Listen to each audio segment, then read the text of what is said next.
In the film, The Birds, we followed the main character, Melanie, as she is struck in mass hysteria along with the town as birds start attacking out of nowhere. The title sequence includes a white background with shadow-like birds flying across the screen, first at a normal speed. Then, in time, they progressively get faster and more chaotic. The font is a bright cyan color that contrasts with the rest of the visuals.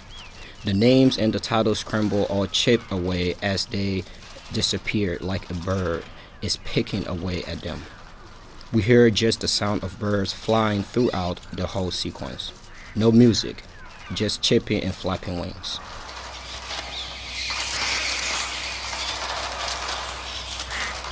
This sound plays a big part throughout the entirety of the film and the first 10 shots that we are presented with. The birds almost act as the soundtrack of the film as they are constant throughout. The very first shot following the impactful credit sequence is one where Melanie crosses a busy street and we hear birds being drowned out with the sounds of the city before she is whistled at by a passerby. The sound made is intentionally similar to a bird call, far more than just a normal cat call. Melanie looks back and smiles before looking up at the swarm of gulls in the sky with worry and confusion. This hints at the revelation that the swarms of birds are being a massive antagonist of the film, while the individual songbirds never seem to cause problems for the main cast and are looked upon fondly as they tie our metaphorical lovebirds together.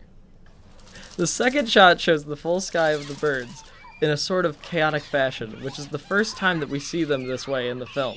It is followed by a third shot, which shows Melanie looking up at them, concerned about their strange behavior.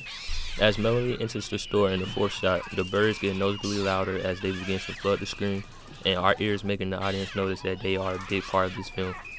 The birds are so loud in the next few shots they tend to overpower the voices of the actors. We get to see firsthand that the bizarre behavior of the birds is already being noticed by Melanie as she asks about the large massive gulls we see during the opening sequence of the film. Have you ever seen so many gulls? What do you suppose it is? Well, there must be a storm at sea that can drive them in. This directly parallels the entire film. The attacks start with one bird, but progresses more as each attack goes on. The birds multiply and get way more violent. We see this as people start getting hurt and killed by them, and the town starts getting destroyed, having everyone needing to evacuate. As the film comes to an end, Melanie, who is always surrounded by birds and is seen as being the root of the attacks, is suddenly attacked herself, getting almost mauled to death, which causes her a lot of pain, agony, scars, and severe PTSD. Mitch comes to her rescue, and as they take her away, we are left with the birds sitting on the house watching them leave town, as the audience is left with a bittersweet ending of if they made it, but also a feeling of uncertainty and hope.